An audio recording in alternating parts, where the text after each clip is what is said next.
तो हनुमान जी कौन है ये? लोग बड़ा उसका एक कैसा उत्तर देते हैं, ये हनुमान जी ये ग्रहवें रुद्र हैं, हाँ माने भगवान महादेव के एक अंश हैं, ये ऐसे लोग बोलते हैं।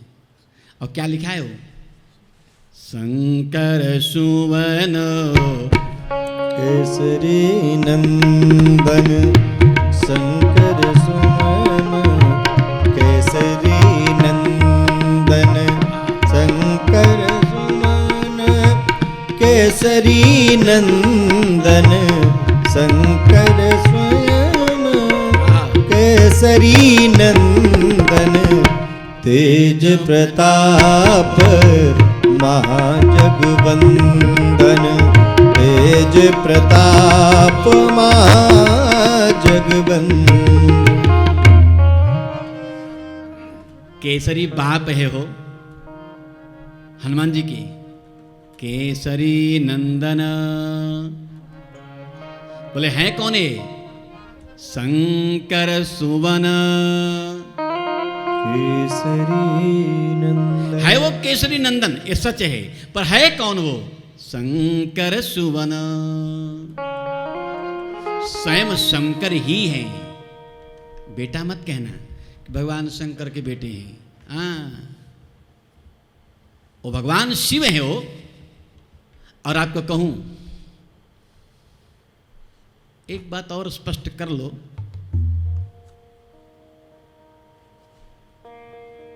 हनुमान कहते किसको हैं? हनुमान कहते किसको हैं? एक नाम तो बेटा जनित हो गया कि बेटा है किन्हीं का, अंजना के गर्भ से केसरी नंदन वायुपुत्र जो कहो, लेकिन हनुमान में दो शब्द है, एक हनु और एक मान। कई कई जगह आपको मिलता रहेगा। हनु किसको कहते हैं? ये जो गाल है, इस गाल के ऊपर जो हड्डी होती है आँख के नीचे, ये जो हड्डी है इसको हम हनु कहते हैं संस्कृत में।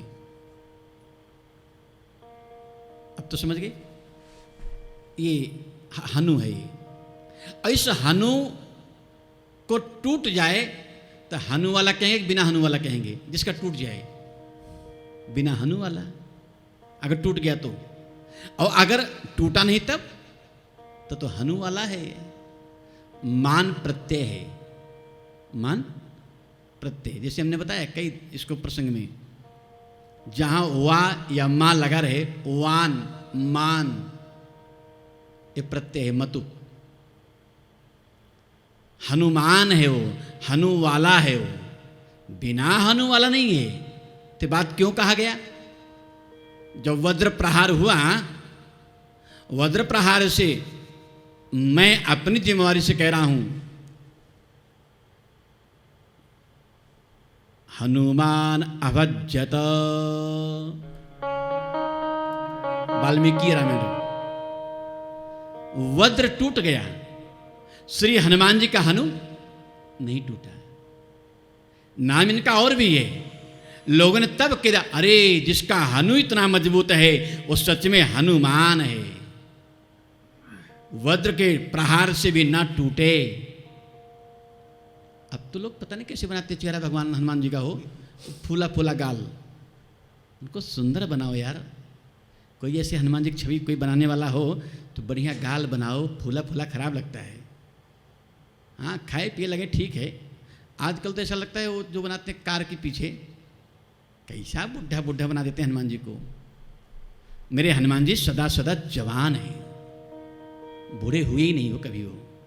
अब कोई कथा में आप बताओ कहीं बूढ़े हुए हों? हुए ही नहीं कहीं वो। लेकिन हाँ कुछ हैं बदमाश। हाँ ये भगवान हनुमान जी कौन है? शिव हैं। थोड़ी इनकी जो शिव पुराण में चर्चा आ रही है उसको मैं कह रहा हूँ। है तो बहुत। सूत भगवान कहते हैं, इन छविन को याद करते करते मुझको मेरे हनुमान जी याद आ गए। और ये हनुमान जी के बारे में इतना है, श्री प्रसंग उसके कई हैं, जो शिव पुराण कहते वो मैं कह रहा हूं। श्री भगवान महादेव का तेज ही अंजना के दाहिने कान में प्रवेश हुआ, वो सूत्र में कह रहा हूं। भगवान महादेव का तेज ही अंजना के दाहिने कान में प्रवेश हुआ और वही जाकर के मूर्तिमंत हनुमान बन गया। एक शब्द में, जो हनुमान सतयुग में भी हैं, त्रेता में भी हैं, द्वापर में भी हैं और कलयुग में भी हैं, चारों युग प्रताप तुम्हारा। ओ परमात्मा, ऐसा ही एक देवता है जिसकी महिमा चारों युगों में सदा सदा अग्रगण्य है। हाँ? सतयुग में कैलाश पर परम रम्य गिरिवर कैलासो, जहां बसत शिव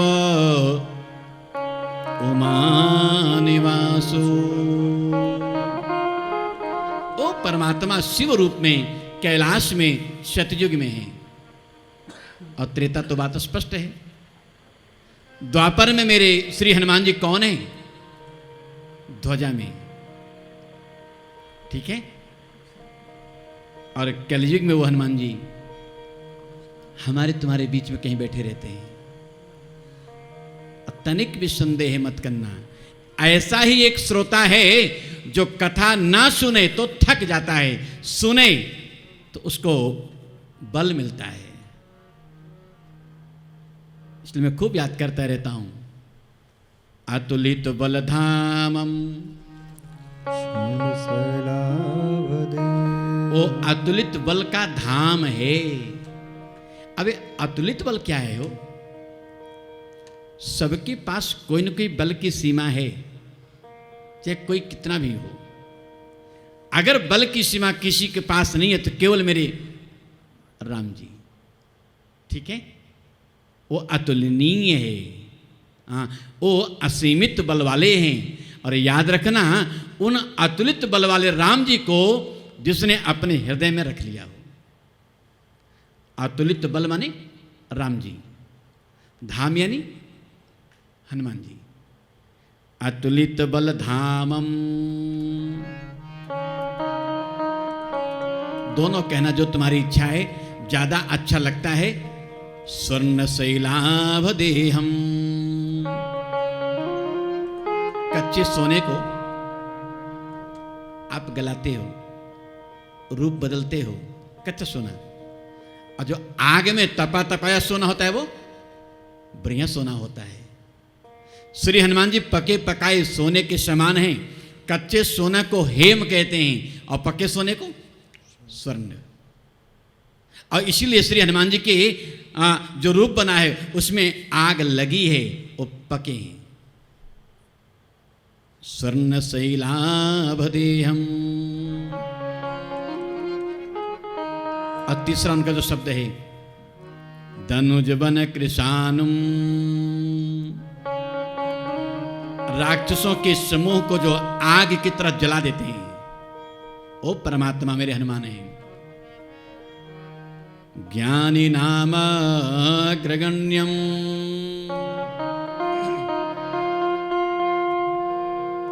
जो ज्ञानियों के ज्ञानी है हो।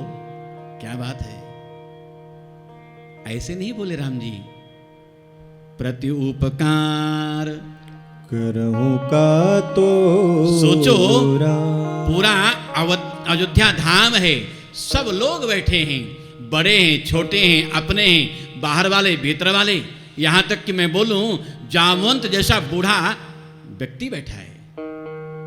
लेकिन जब राम जी की निगाह पड़ी हनुमान जी पर तो कहीं न कहीं उनको खटक रहा था, इस व्यक्ति ने मेरी मुसीबत में काम किया है। और जो मुसीबत के वक्त आवे वो कभी भूलता नहीं है। प्रति उपकार करऊं का तो बोलो हनुमान जी। और मुझे कहने देना, मुझे ऐसा लगता है मैं उस बात को कह दूं एक शब्द में। ऐसे तो राम जी को 2 संतान है, स्पष्ट है ना? कुश लव, उसको प्रेम में कहो लव कुश अलग बात है, उसका नाम कैसा है? कुश लव, एक क्रम है। लेकिन सच बात यह है उसको 3 संतान है। जब कुश लव जन्म भी नहीं लिए थे तो सुमित्रा ने उसको याद किया था, उस समय अंजना ने याद किया था। और मैं कहूं आपको, अंतिम वाक्य श्री सीता जी ने कबूल किया था, ये मेरा बेटा ही है। अजर अमर गुण निधि सुत हो। और बेटा होंगे जो मर भी सकते हैं, जन्म ले भी सकते हैं, छोटे हो सकते हैं, बड़े हो सकते हैं। तू मेरा कैसा बेटा है? अजर अमर गुण निधि सुत हो। तो मुझको तो लगता है मेरे श्री सीताराम जी का पहला बेटा कौन है? श्री हनुमान जी। और इसीलिए, और आप अच्छा समझ जाओगे, जब बंटवारा हो रहा था, यानी सबको सब जगह का राज्य शासन दिया जा रहा था, तो राम जी ने अपनी सत्ता किसको दी? किसको दी? कुछ लोगों को नहीं दिया, श्री हनुमान जी को दिया। इसलिए अयोध्या के राजा कौन हैं? आज भी मेरे श्री हनुमान जी हैं। आप कभी देखोगे जो राजा है, मुखिया है, उसका आसन ऊंचा होता है। हनुमानगढ़ी आज भी सबसे ऊंचे स्थान पर है, वो राजा है। बाप ने बेटे को अपनी सत्ता सौंप दिया, सत्ता हनुमान जी को। ज्ञानी नाम अग्रगण्यम, एक ज्ञानियों का ज्ञानी है। बात तो बहुत छोटी मन में, कौन है ज्ञानी, कौन है अग्रज्ञानी, कौन है शीर्ष का महापुरुष? मुझको लगता है जो हनुमान जी जिनके बारे में इतना कहा जाए, सकल गुण निधानम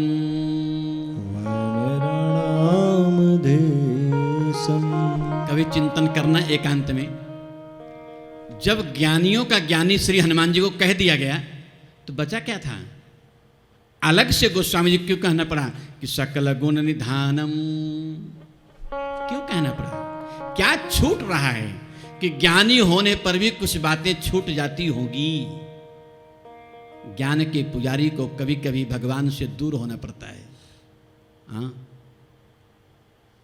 चारों वेद के पंडित हो जाओ, बड़ा मंत्र पाठ करो, भगवान को लगेगा कैसा आदमी है ये।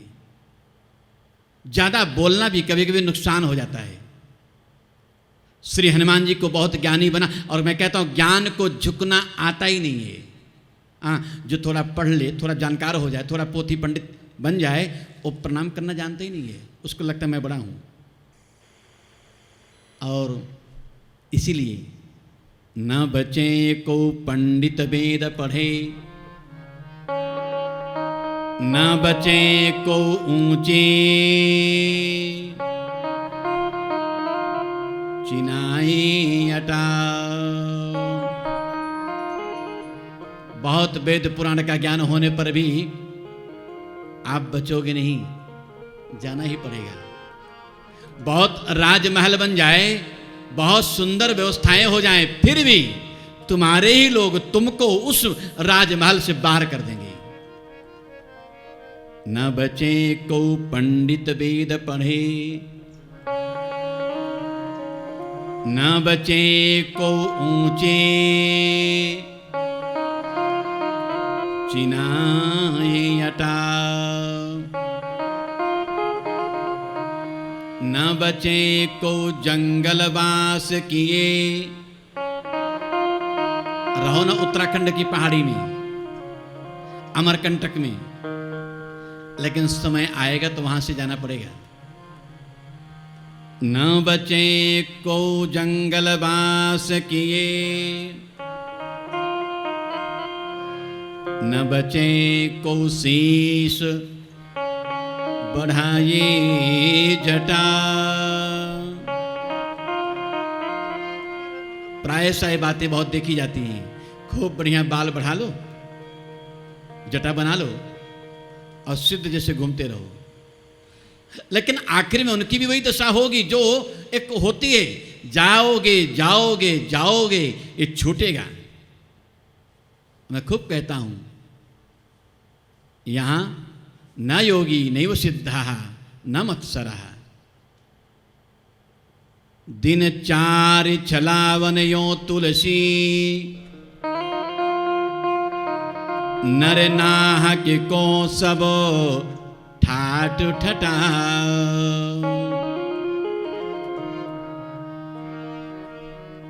पता नहीं कौन सी आखिरी सांस हो जाए, क्या भरोसा है, कुछ नहीं लगता पता।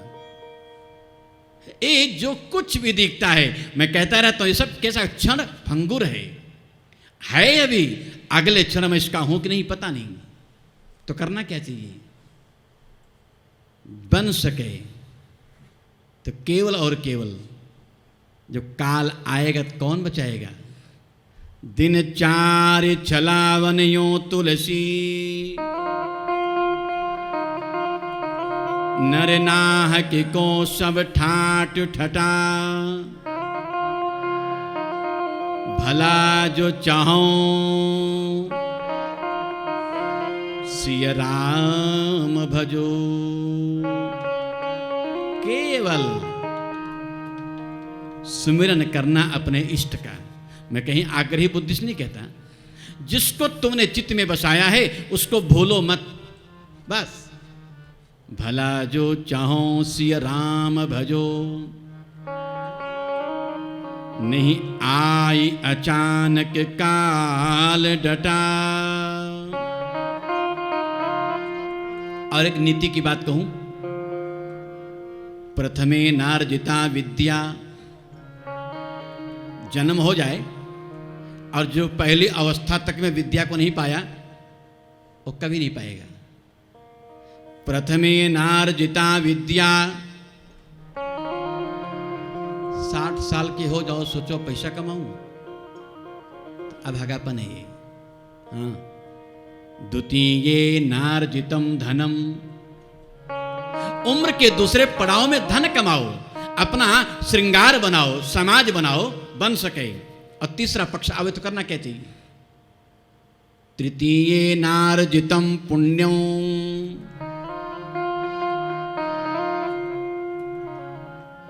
जब तीसरा पड़ाव आवे तो कभी चूकना मत, फिर पुण्य बनाओ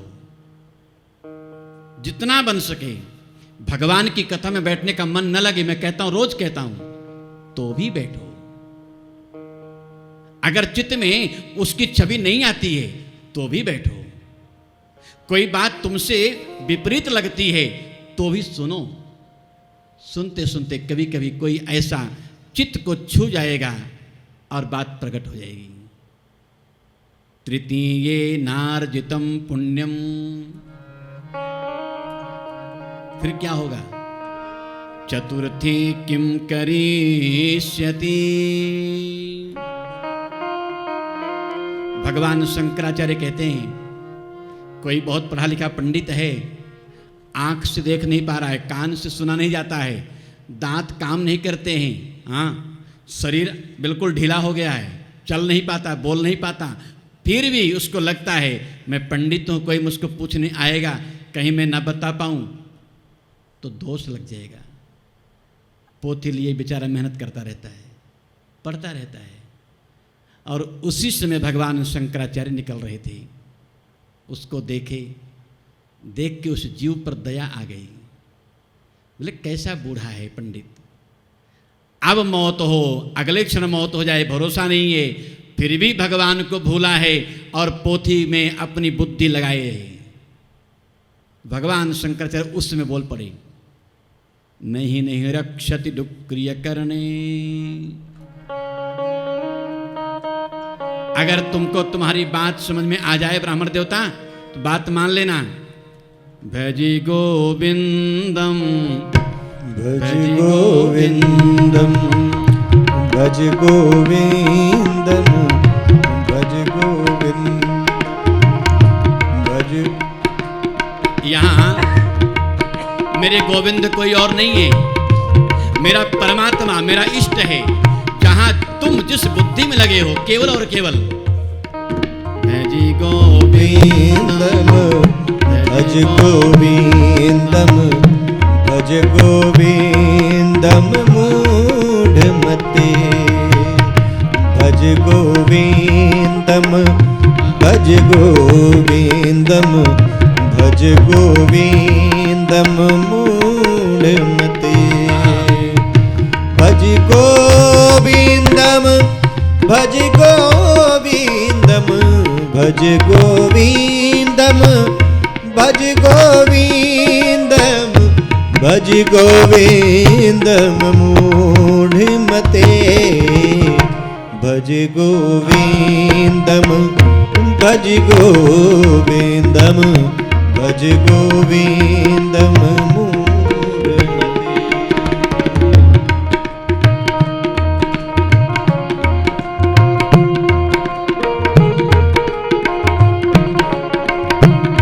मैं आपको कहूं, इस बात को बनाए रखना, भगवान के पास कोई बहुत पास बैठे तो भी दोष है। कभी कभी मैं कहता हूं, मंदिर से, व्यासपीठ से, अपने गुरु से, अपने देवता से थोड़ा डिस्टेंस बनाए रखो। बहुत ज़्यादा उसको जुड़ोगे ना तो कहीं ना कहीं उसमें तुम कमी देखना शुरू करोगे, और कमी तुमने देखा नहीं तो तुम्हें पाप आना शुरू। अंग में गलितम पलितम तुंडम,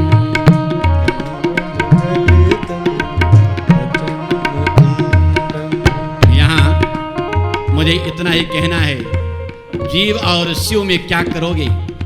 जीव शिव बन जाए और शिव तुमको, जीव को शिव बना दे, ऐसी बुद्धि बना लेना। मैं उसी रूप में कह रहा हूं,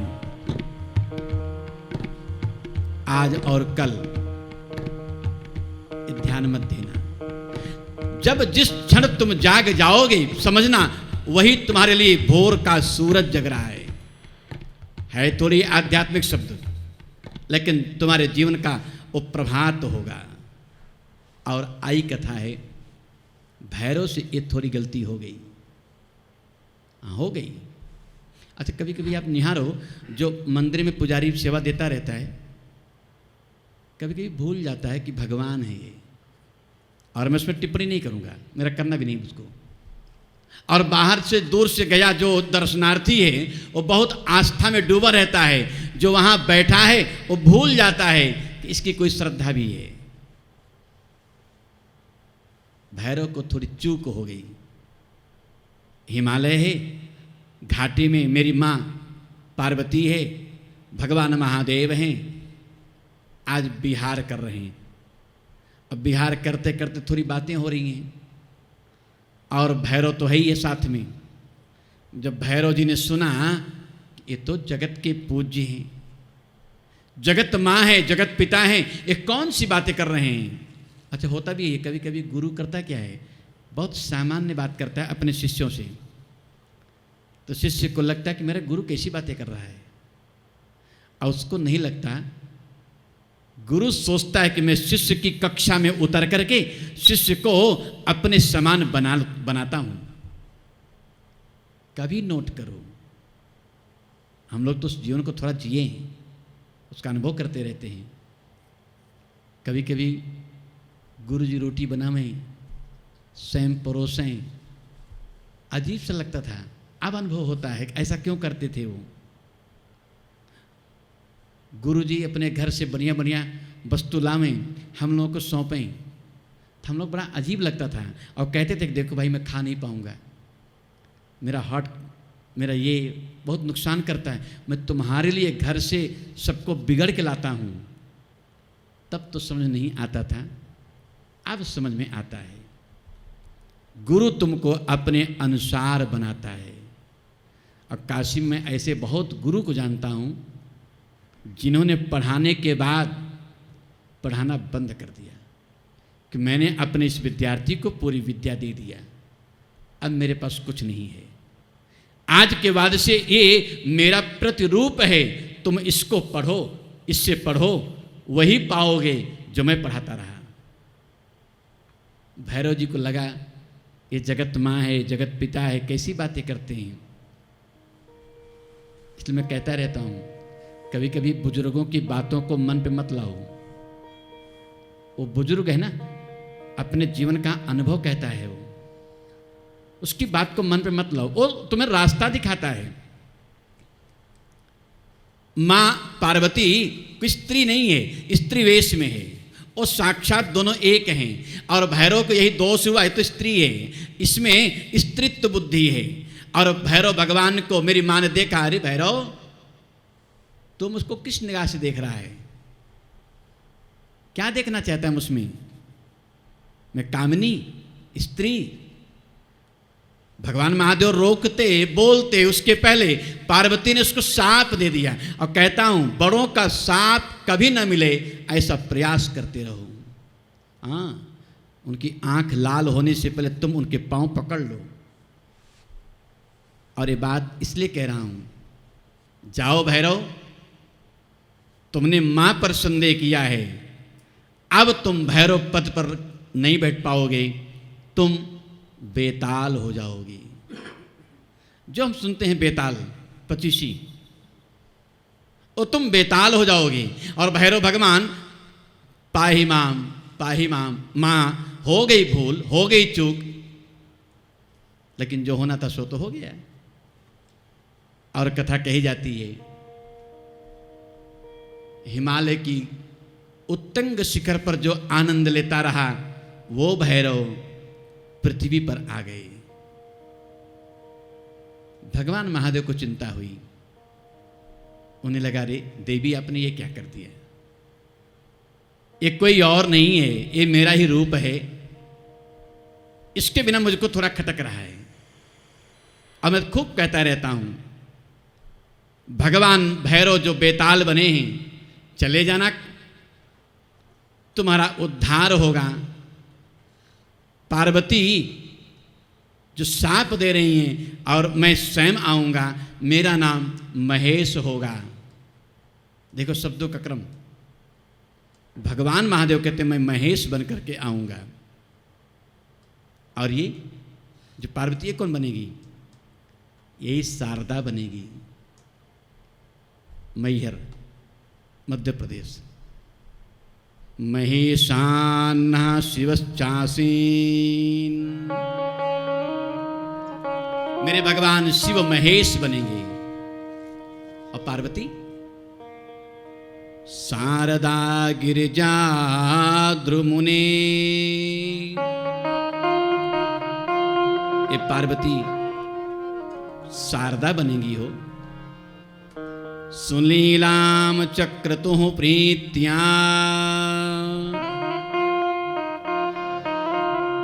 नाना लीला विशारदा। फिर तो नारायण भगवान की कृपा है, भैरव भगवान ही बेताल बने हैं, भगवान महादेव भगवान महेश बने हैं, और भवानी पार्वती शारदा बनती हैं। ये है शिव पुराण। शाप मिला, इसको बात ठीक है और उचित भी है, जो दंड करे अपराध मिलना चाहिए, पर उस अपराधी को अपराध ही मिलता रहे ये ठीक नहीं है, उसको समारो। बेताल को भगवान ने अंगीकार किया है। फिर तो एक विषय बहुत अच्छा है, और आपने सुना भी होगा, नल और दमयंती। साहित्य उसकी बड़ी महिमा है। महाराज नल को एक विद्या बहुत अच्छी आती है, बिना अग्नि के बिना पानी के वो भोजन बना लेते थे, ये विद्या उनके पास है।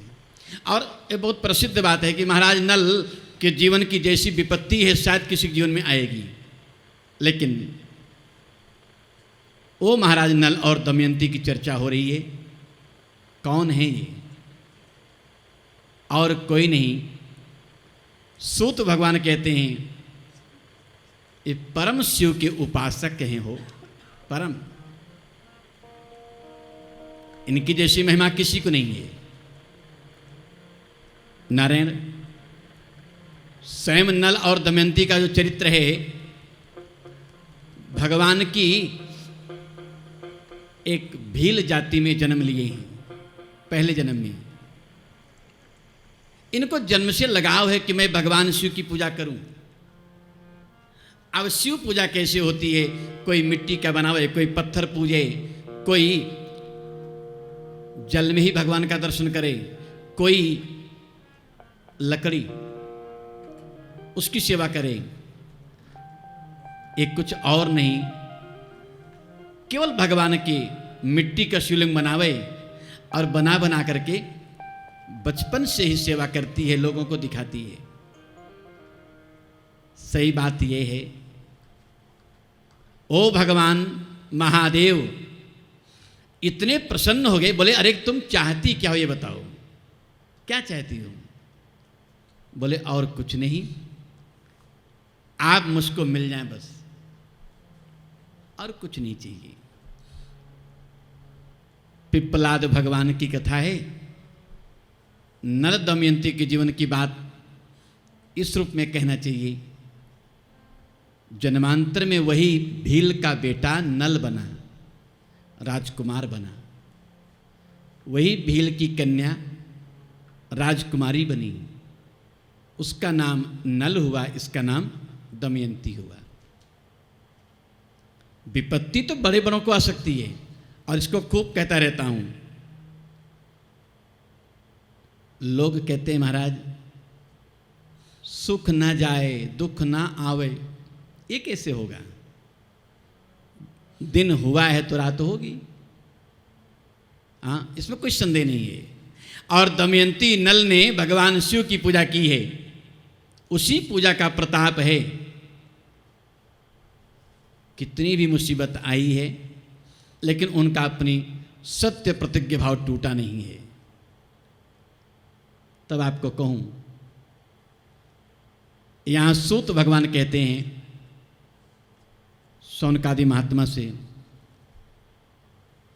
जिसको हम लोग 3 बातों में कहेंगे। एक,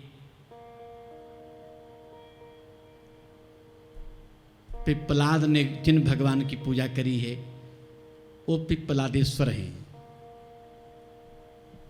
यक्ष ने जिसकी पूजा करी है वह यक्षेश्वर हैं। और नल ने जिनकी पूजा करी है वो भगवान अवधूत हैं। अवधूतोपाख्यान की चर्चा आई है। अवधूत का एक सीधा अर्थ करना, जीव की सर्वोत्तम अवस्था। ये मत मान लेना कि अवधूत माने वही कपड़ा न पहनना और आज के, हाँ वो अवधूत नहीं है। जीव का जो सर्वोत्तम अवस्था है वो अवधूत है। जिसको शरीर का बोध न रहे, केवल और केवल परमात्म तत्व का चिंतन बना रहे, वह अवधूत है। भैया एक कथा बहुत अच्छी है। जब वनवास हो गया पांडवों का, सबसे बड़ी समस्या होती रोटी कपड़ा मकान। चलो जंगल में रह लेंगे, मकान न चाहिए, कपड़े जो हैं उसी में चला लेंगे, भोजन तो चाहिए। तो भगवान सूर्य ने द्रौपदी को एक बर्तन दिया है, बटलोई, और उसमें द्रौपदी को ये आशीर्वाद दिया, तू जब तक नहीं खाएगी इस बर्तन का भोजन समाप्त नहीं होगा। और कथा बहुत प्रसिद्ध है। दुर्योधन ने दुर्वासा को भेजा और ऐसे समय भेजा कि जब द्रौपदी भोजन ले चुकी हो। शिव पुराण है, कृष्ण कृपा बहुत है, लेकिन यहां कृष्ण कृपा में शिव कृपा निमित्त है। ये बात समझिएगा। जिस बटलोई को गोविंद ने उठाया, निहारा, कोई साग टुकड़ा मिल जाए खाऊं और पानी पीऊं, यही तो कथा है। लेकिन एक और बात है, उसी समय भगवान व्यास आए हैं और भगवान व्यास को देख करके पांडवों ने प्रणाम किया है। कोई साधु महात्मा आवे और विपत्ति हो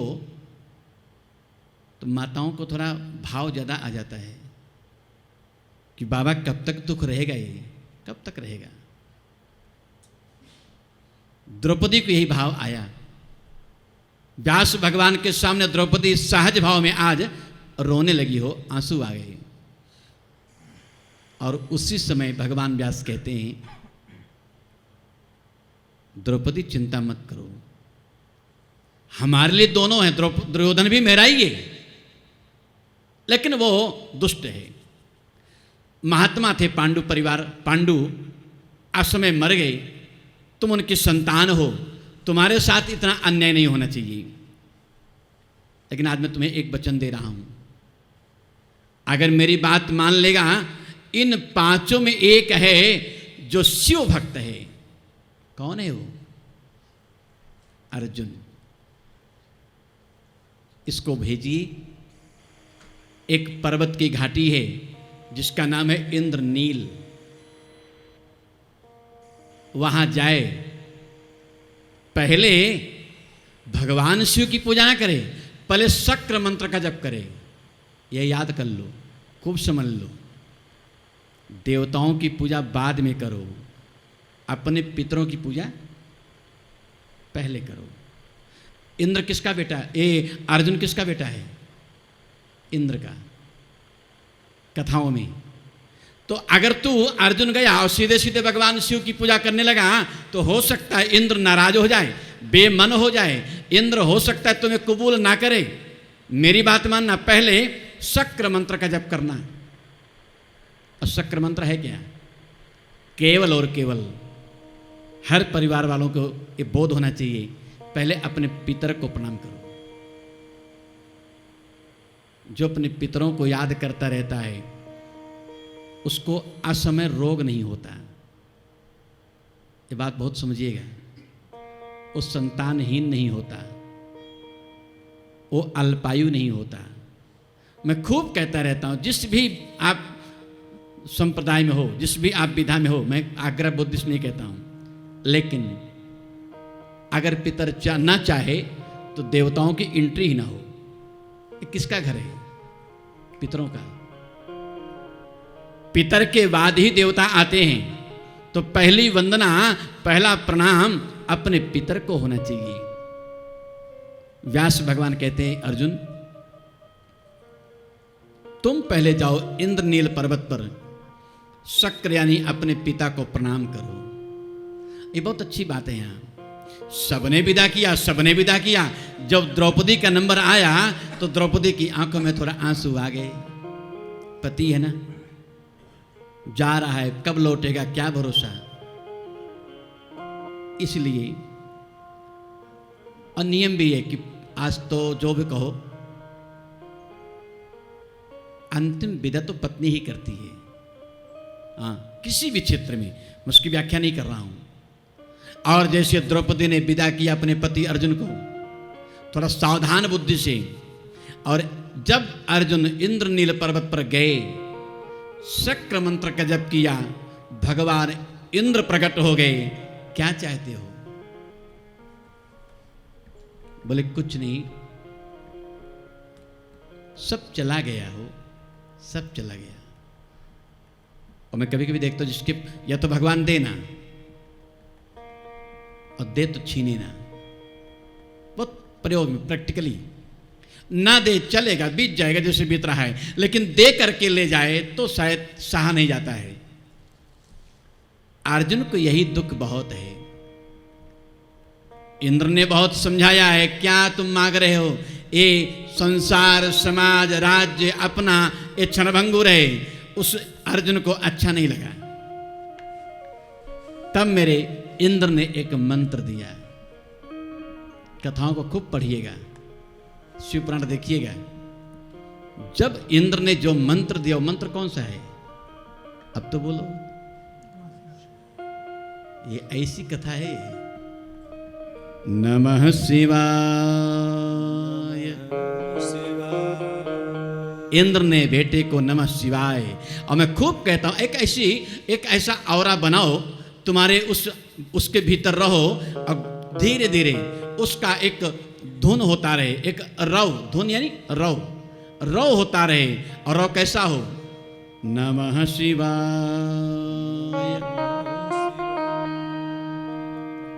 इस मंत्र को बाप ने दिया। अब मैं बाप बोलूं, इंद्र पिता भी तो है, बाप ने दिया।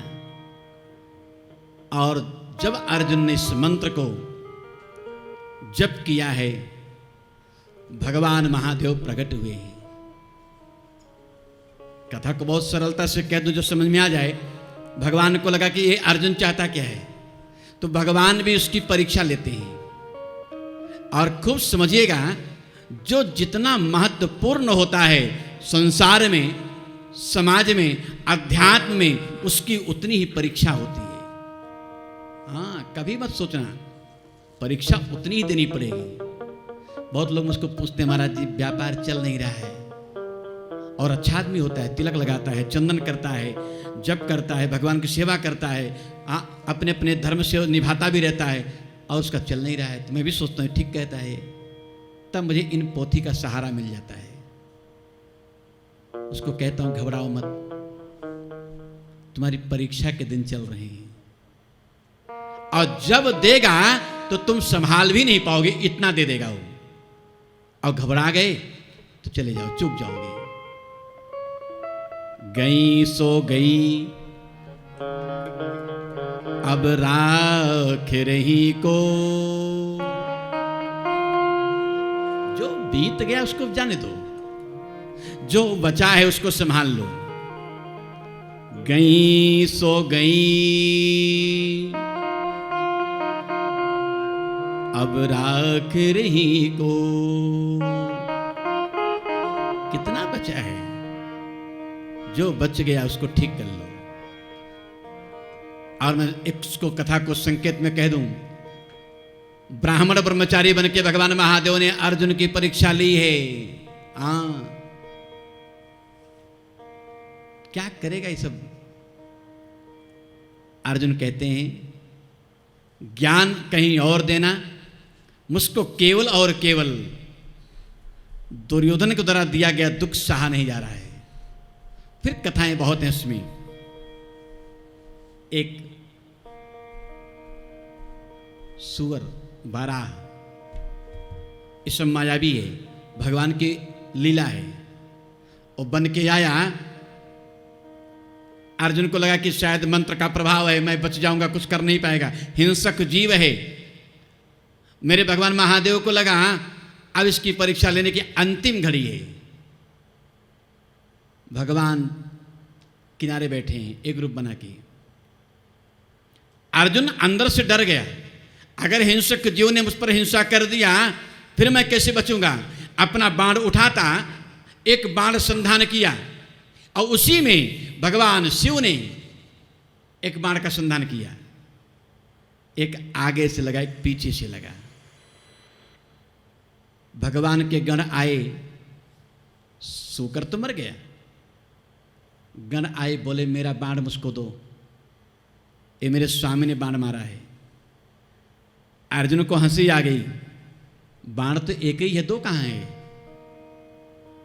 जो भगवान शिव ने बाण मारा वो बाण लगा, निकलते मुख भाग से चला गया पृथ्वी लोक में। बचा एक बाण है अर्जुन वाला। परीक्षा याद कर लो। गणों ने इतना जिद कर लिया कि है बाण मेरे भगवान का, शिव का, मुझे दो। अर्जुन को बार बार क्रोध आवे, विचार आवे मन में, करूं क्या इसको।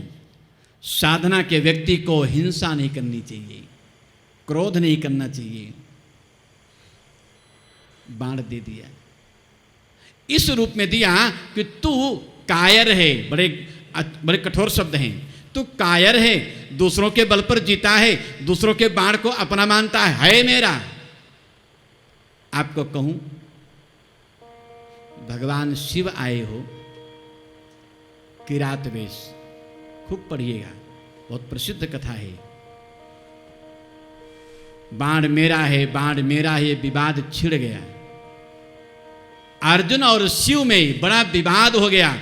धनुष की टंकार हो अर्जुन का, मेरे भगवान महादेव ने अपना पिनाक उठाया अर्जुन, और उसी समय आकाशवाणी हो गई। अर्जुन समझ गया भूल हो रही थी मुझसे। वो बात मुझे बहुत अच्छी लगती है। चेहरे में एक ऐसी चीज होती है जिससे आप जान जाओगे कि आपका भाव कैसा है मेरे प्रति। कौन है? आंख। ये आंख कितना भी छुपाओ, चंचल नारी के नैन छुपे नहीं, कर्म छुपे नहीं, भभूत लगायो। खूब चंदन लगाओ, माला पहनो, बढ़िया बढ़िया कपड़े पहन लो, लेकिन अगर मन में विकार है तो कहीं न कहीं दिख जाएगा वो, दिखेगा वो। आंख चार तरह की दिखती है वो। एक आंख, हाँ, अब उसकी गजब व्याख्या यहाँ है। एक आंख है, होती है उज्जवल, देखने में कोई भय नहीं होता, कैसा भी हो। एक आंख होती है वक्र, जो नीचे नीचे देखते रहते हैं, छुप के देखना। एक आंख है लाल, उसकी आंख हमेशा लाल बनी रहती है, यानी क्रोध, आवेश। और एक आंख है मंद। अर्जुन को लगा मंद यानी, उसकी परिभाषा कर लो, मंद यानी देखता कुछ है, सोचता कुछ है। देखता कुछ है, सोच कुछ और रहा है। मेरे भगवान शिव की आंखों में कौन सी आंख है? केवल और केवल उज्जवल आंख है, जो छुप के देखे, वक्र देखे, कायर है। अर्जुन ने अपने धनुष बाण को रख दिया, भगवान महादेव को पकड़ लिया, और कथा कही जाए उसी समय भगवान जो किरात वेश प्रकट हो गए महादेव, एक अस्त्र है अर्जुन के हाथों में दे दिया। अस्त्र का नाम पाशुपतास्त्र, पाशुपत। और मैं अपने पूज्य गुरु जी को याद करता हूं यहाँ इस कथा में। हम लोग काशी में जब पढ़ते थे, ऐसे कोई एक दिन की बात है, उस छवि को मैं याद करता हूँ, कहना बहुत मुश्किल होता है। मेरे गुरुजी बोले कि देखो मैंने वेद में पाशुपतास्त्र देखा है। तो मेरे एक बहुत सीनियर थे, गुरुजी के बहुत प्रिय थे, मैंने हैं। बोले गुरुजी हमको दे दिया जाए। और विद्यार्थी कैसा होता है, वो बहुत नज़दीक होता है संस्कृत में। तो गुरुजी बोले हाँ एक काम करो। बोला तो अवधि में, मैं उसको खड़ी बोली में कह रहा हूं, जाओ अपने हाथ से पत्थर लाओ, कोई टुकड़ा लाओ, और मैं तुम्हारे इन अंगुली को उसको चोट दूं, और तुम्हारा मन मेरे प्रति गंदा ना हो, तब तुम उस विद्या के पाने के अधिकारी हो। इतना जिसको धैर्य हो, जिसको इतना बैलेंस बनाना आवे, इन विद्याओं को वही पा सकता है।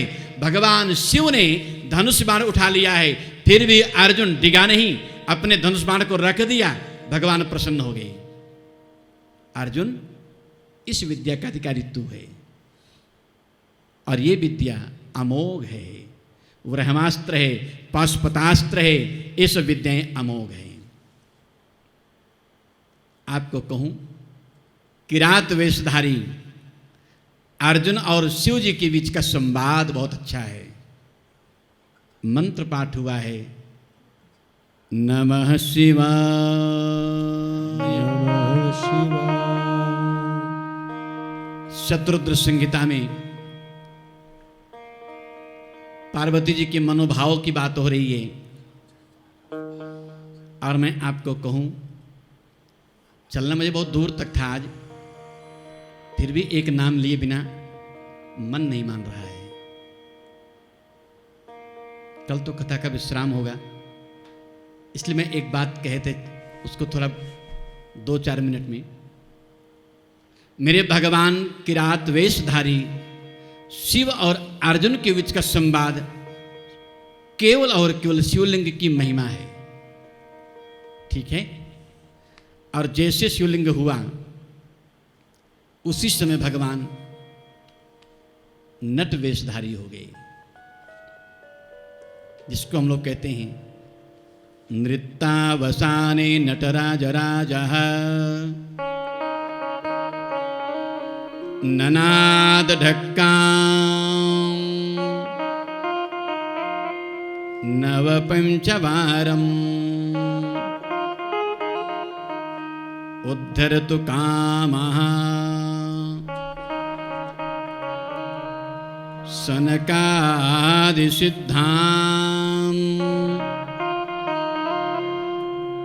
एतद्विमर्शे शिवसूत्रजालम्।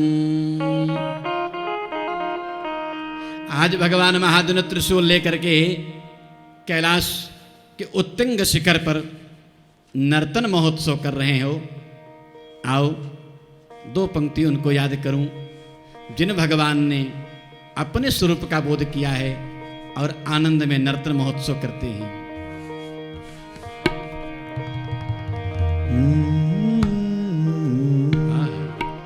हे शंभू बाबा मेरे भोलेनाथ, तीनों लोक में तू ही तू। हे शंभू बाबा मेरे भोलेनाथ, तीनों लोक में तू ही तू। श्रद्धा सुमन मेरा मन बेलपत्री, जीवन को अर्पण कर दो। हे शंभू बाबा मेरे भोलेनाथ, तीनों लोक में तू ही तू।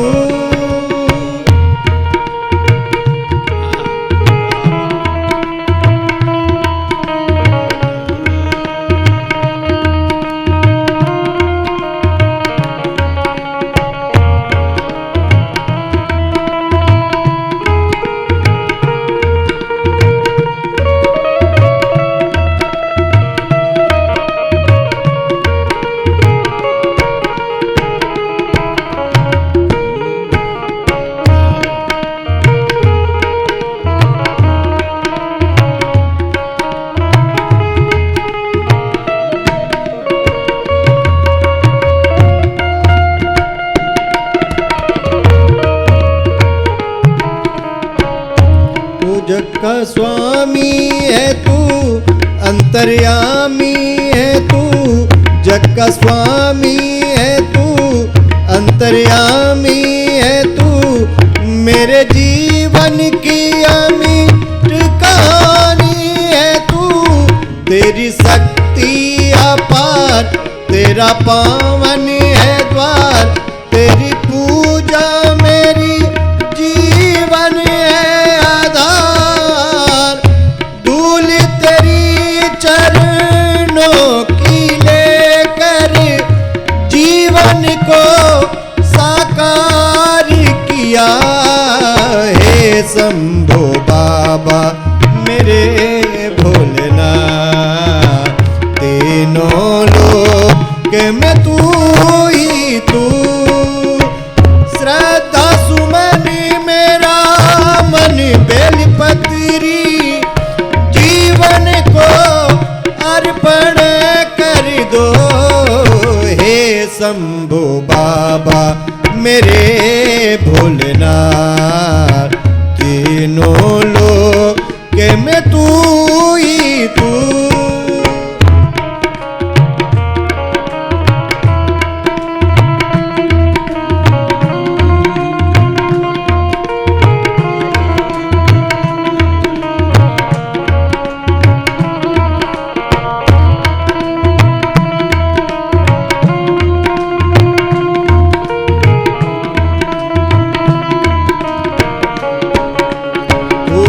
मन में हो कामना और कुछ जानू ना, जिंदगी भर करूं तेरी आराधना। सुख की पहचान है तू मुझे ज्ञान दे, प्रेम सबसे करूं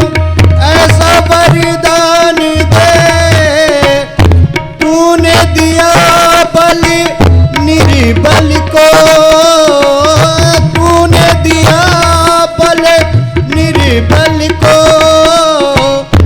अज्ञानी को दान दिया। हे शंभो बाबा मेरे भोलेनाथ, तीनों लोक में तू ही तू। सदा सुमन मेरा मन बेलपत्री, सदा सुमन मेरा मन बेलपत्री। जीवन को अर्पण कर दो। हे शंभो बाबा मेरे भोलेनाथ, तीनों लोक में तू ही तू। हे शंभो बाबा मेरे भोलेनाथ, हे शंभो बाबा मेरे भोलेनाथ, हे शंभो बाबा मेरे भोलेनाथ। भोले शंकर भगवान की जय हो। यहाँ शतरुद्र संहिता में थोड़ा परिचय दिया है, विस्तार किया है कोटि रुद्र संहिता में। मैं भी थोड़ा आज परिचय ही करूंगा। किनका? सौनकादि महात्मा ने कह दिया, प्रभु भगवान के इतने अवतार, इतने रूप आपने गाए हैं, एक मेरे मन में बहुत इच्छा है सुनने की। कौन सा? मुझको मेरे भगवान के ज्योतिर्लिंग जानना है। नहीं, कौन है ज्योतिर्लिंग? और मैं इसको बहुत थोड़ा स्पष्ट करता जाऊं। ज्योति यानी प्रकाश, ज्योति यानी प्रकाश, और ज्योति यानी पार्वती जी। पार्वती का एक नाम है ज्योति। लिंग माने होता है चिन्ह, ऐसे उसको समझो। चिन्ह लिंग माने होता है जिसमें पूरा ब्रह्मांड सुकून पावे। शायद मैं इसको कह चुका हूं, जहां बहुत आराम मिले उस आश्रय का नाम लिंग है। कितना ज्योतिर्लिंग है? 13 क्यों नहीं हो गया? 11 क्यों नहीं हो गया? किसने रोक दिया? या ऐसा क्या अनुबंध है? मैं कल परिचय कर रहा हूं, कृपा इनकी रहेगी तो कल थोड़ा विस्तार करूंगा। मेरे शिव जी के गुरु जी कौन है? कथाओं को समझना तब अच्छा लगेगा। शिव गुरु केवल और केवल मेरे राम जी हैं। और राम वनवास के क्रम में कैकेयी ने 12 अनर्थ किए हैं। कितने? 12 अनर्थ किए हैं। मेरे भगवान महादेव ने बहुत उसको दुख हुआ होगा। अगर उस चेतना में जाकर डूबो और सोचो कि जिसके गुरु को राज्याभिषेक हो रहा था, वन मिल गया, कैसा सहा होगा वो। मुश्किल होता है। रिजल्ट आना होता है, बच्चे का मन डरा होता है।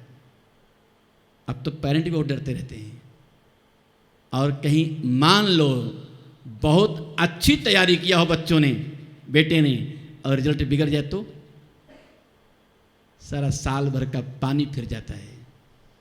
मैं उसको बहुत सामान्य दृष्टांत दे रहा हूं।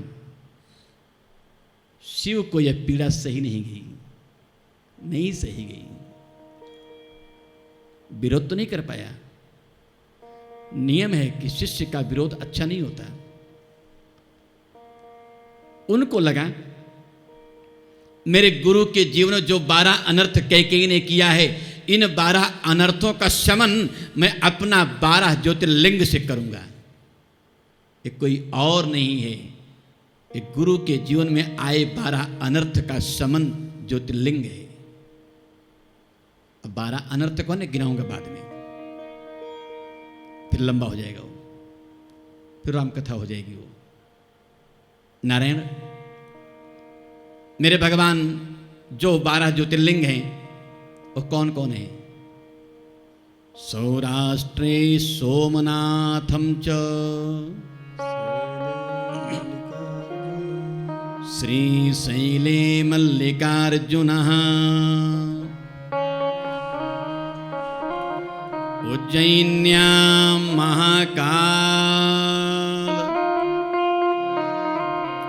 आगे की पंक्ति ध्यान देना। ओंकारे परमेश्वरम। एक पुस्तकों ने थोड़ा विकृत कर दिया है। ओंकारे परमेश्वरम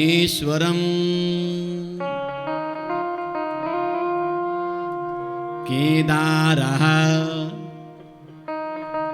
हिमवत्पृष्ठे डाकिन्यां भीमशंकरः। यहाँ भी थोड़ा सुधार कर लेना। आजकल लोग बोलते हैं भीमा शंकर। ये अंग्रेजी वाला मामला बड़ा बिगड़ जाता है। योग को योगा, हाँ हो। एक मुझे पुस्तक मिली थी और राम जी की ली थी पुस्तक, बोले ओ रामा। मैंने कहा अब सही है, जो मेरा राम भी रामा हो जाए।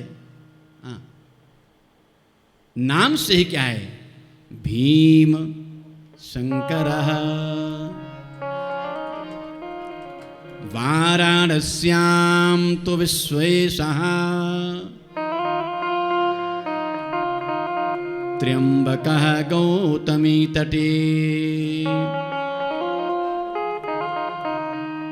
वैद्यनाथः चिता भूमौ।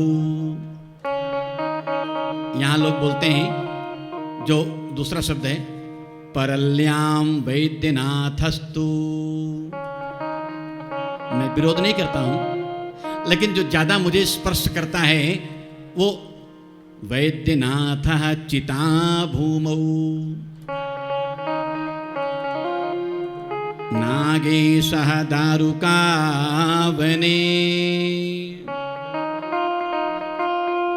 अब कौन बची? सेतुबंधे च रामेशः गुष्मेशश्च शिवालये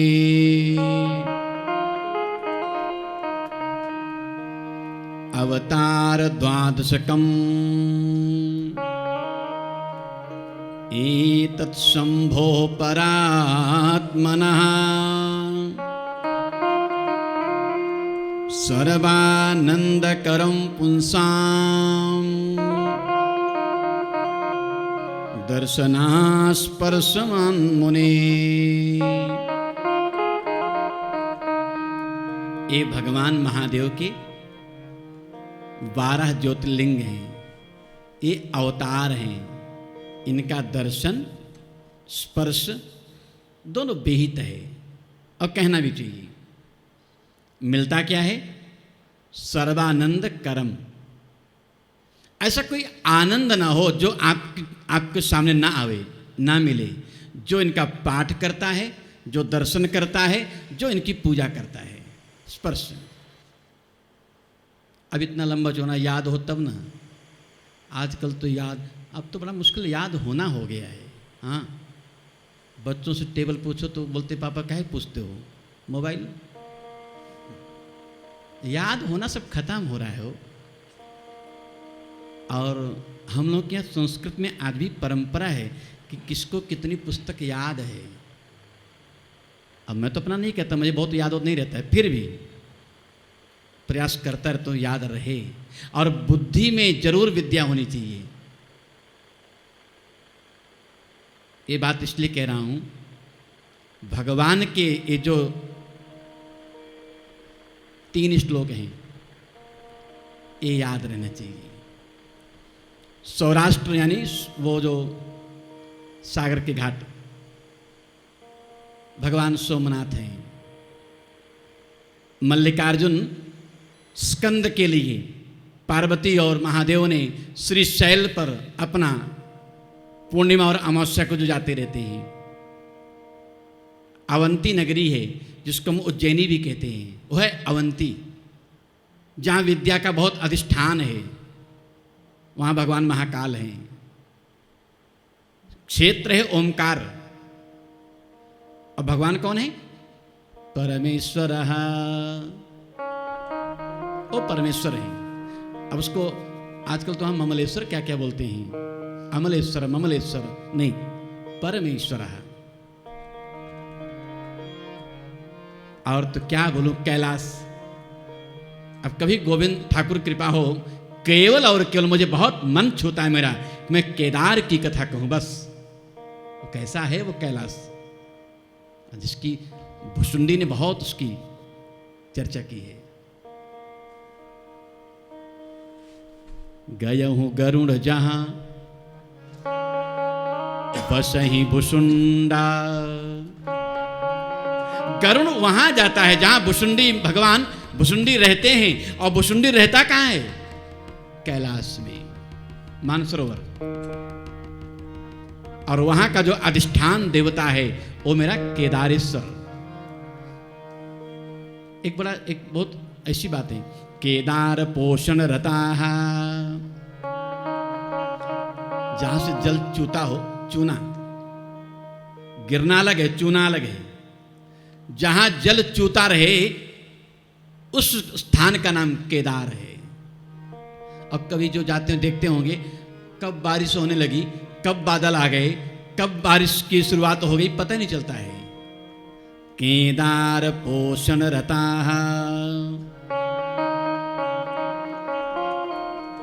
डाकिन्याम भीम शंकर। वो डाकिनी क्षेत्र में भगवान भीम शंकर हैं। अब कौन सा नाम लूं हो? वाराणस्याम तो विश्वेशः। वाराणसी का 3 नाम है। वाराणसी एक नाम, काशी 2 नाम, और तीसरा तो आप जानते ही हो, बना। ये तो फेमस है, और तीनों का बहुत साहित्यिक अर्थ है। वाराणसी, काशी, बनारस। वरम च तद अनम वरानम। गंगा जल की महिमा कहीं कम नहीं है, चाहे ऋषिकेश की हो, और चाहे केदार की हो, गंगोत्री, और चाहे प्रयागराज की हो। लेकिन मुझको कहने देना, हर जगह का गंगा जल आप ले जा सकते हो, ले आ सकते हो। गंगा जल काशी का बाहर ले जाना अपराध हो जाता है, पाप हो जाता है। क्यों? वो अपने स्वामी को मिल रही है, बीच में विघ्न क्यों करते हो? इसलिए प्रायः जो लोग जानकार होते हैं, काशी का जल बाहर नहीं ले जाते, खटकता है उनको।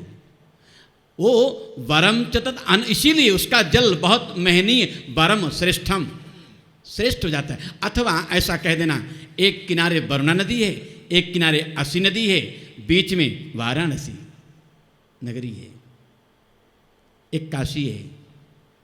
काशते भासते, जहां जाने के बाद जीव कितना भी अज्ञानी हो, कितना भी मोही हो, रहो आप। एक वहां की बड़ी उक्ति है, अगर आप जानते हो तो, चना चबैना गंग जल जौ पुरवे करतार। काशी कबहुन छाड़िए विश्वनाथ दरबार। खाने को कुछ ना मिले, चना मिल जाए, बोले वो भी ना मिले, बोले भुजा हुआ मिल जाए, बोले वो भी ना मिले, बोले एक तो मिल ही जाएगा गंगा जल, ये तो मिलेगा। बोले अगर गंगा जल भी पीने को मिल जाए तो भी काशी में रहना, और गंगा और विश्वनाथ को कभी मत छोड़ना। क्यों? वहाँ मोह मिटता है, अज्ञान मिटता है, ज्ञान स्वरूप भगवान विश्वनाथ मिलते हैं। हो, उनका 2 नाम है, विश्वेश्वर और विश्वनाथ। त्र्यंबकम गौतमी तटे मैंने एक दिन मंत्र का व्याख्या थोड़ी की है। त्र्यंबकेश्वर भगवान का जो मंत्र है, ओ त्र्यंबक भगवान जो गौतमी कौन है? एक तो गौतम की नारी गौतमी है और एक गंगा का नाम भी गौतमी है। जो गोदावरी है ना, वो गंगा है साउथ के लोगों की हो, और साउथ के लोग नहीं, वो गंगा ही है, उसको गंगा ही कहना। तो जो गंगा त्र्यंबक भगवान के लिए प्रकट हुई है, जो गंगा वहां के अकाल मिटाने के लिए प्रकट हुई है, जिसका नाम गौतमी है, भगवान त्र्यंबक है वहां। वैद्यनाथ चिता भूमौ। अब जो लोग आंध्रा गए होंगे, परली, वहां भी एक धाम है, और वहां भी भगवान वैद्यनाथ हैं, और वहां भी चारों ओर चिताएं जलती रहती हैं। और सबसे बड़ी बात क्या है कि वहां की चिता में जो मुझको मेरी अनुभूति है, दुर्गंध नहीं होती है। हाँ, और एक बात बहुत अच्छी कहूंगा, पता नहीं कितने लोग राजी होंगे कि नहीं होंगे, मैं सबको प्रणाम करते कह रहा हूं, वैद्यनाथ भगवान काशी से पूरब होना चाहिए, पूरब होना चाहिए। इस दृष्टि से ये जो वैद्यनाथ भगवान हैं, ये बिहार में है, बिहार। और रावण के लाने की जो यात्रा है, वो दिशा है, वो दिशा भी शायद ज्यादा हिमालय से चलता है, तो बिहार में जो भगवान वैद्यनाथ हैं वो ज्यादा स्पर्श करता है, इसलिए भी मुझे लगता है। और गयासुर नाम का राक्षस है, उस राक्षस की छाती पर बरसों बरसों यज्ञ हुआ है, मरा नहीं है, वो चिता भूमि कही जाती है, इसलिए गयासुर की छाती को चिता भूमि कहा गया। अब भगवान वैद्यनाथ कहाँ रहते हैं? चिता भूमौ वैद्यनाथ नागेशः दारुका बने। दारुक बन है, उसमें भगवान नागेश हैं हो। मैं आपको कहूं, सेतु बंधे च रामेशः, रामेश्वर भगवान, क्या क्या महिमा गाऊं इनकी। जो रामेश्वर दर्शन करी, जय रामेश्वर दर्शन करे, जय रामेश्वर दर्शन करे, जय रामेश्वर दर्शन करहि, जय रामेश्वर दर्शन करहि। ते तन तजि मम लोक सिधरी, ते तन तज मम लोक सिधरहि, ते तन तज मम लोक सिधरहि, ते तन तज मम लोक सिधरहि। जय रामेश्वर दर्शन करहि, जय रामेश्वर दर्शन कर। ये बड़ी महिमा है हो। गंगा जल उत्तर काशी से लाओ, गंगोत्री से, और उस गंगा जल को भगवान रामेश्वर को चढ़ाओ, ऐसी बड़ी महिमा है। जो ऐसा करता है, ते तन तजी मम लोक सिधरी है। वो भगवान शिव कहते हैं, वो मेरे परम धाम का अनुगामी होता है। सेतु बंधे तु रामेशम। गुस्मा नाम की ब्राह्मणी है हो, ये बात कहूंगा। पता नहीं कहां से बात आती है कि ब्राह्मण के धन केवल भिक्षा। ब्राह्मण का धन केवल भिक्षा है, ये सच है। कौन सी धन? भगवान, उसका ज्ञान। गुस्मा ब्राह्मणी है, उसके बेटे और बहू को सौतन ने मार दिया, मौत दे दिया, तालाब में फेंक दिया। गुस्मा ब्राह्मणी भगवान शिव की बहुत पूजा करती रही और पूजा करे केवल और केवल शिकायत नहीं करती थी। और कथा में कहता रहता हूँ, खूब पूजा करो, प्रयास करो, निंदा स्तुति से बचे रहो। हाँ, भगवान महादेव प्रकट हुए, अरे गुस्मा चाहती क्या है तू? कुछ नहीं प्रभु, कहो तो तुम्हारी सौतन को दंड दूं। गुस्मा ब्राह्मणी रोने लगती है, नहीं नहीं, जो मारे गए वो लौट के आएंगे नहीं, औरों को आप दुख क्यों देंगे? इससे तो भगवान और प्रसन्न हो गए और प्रसन्नता में भगवान ने उस तालाब से बेटे और बहू को जीवित कर दिया। वहां पर भगवान प्रकट हो गए। नाम क्या हुआ?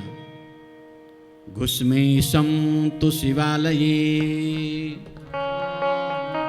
ओ घुस्मेश्वर भगवान है।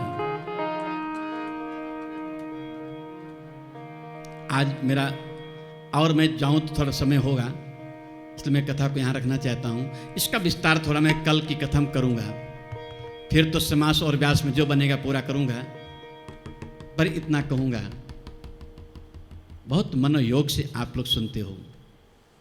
हाँ, ये भगवान के सामने कह रहा हूँ, अच्छा लग रहा है। लगता ही नहीं है कि मैं कथा बोलते चला जा रहा हूँ।